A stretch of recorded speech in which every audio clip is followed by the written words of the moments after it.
إلا تنصروه فقد نصره الله إذ أخرجه الذين كفروا ثاني اثنين إذ هما في الغار إذ يقول لصاحبه لا تحزن إن الله معنا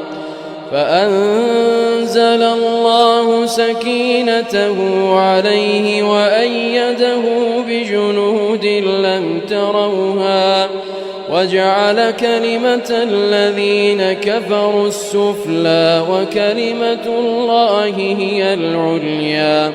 وجعل كلمة الذين كفروا السفلى وكلمة الله هي العليا والله عزيز حكيم.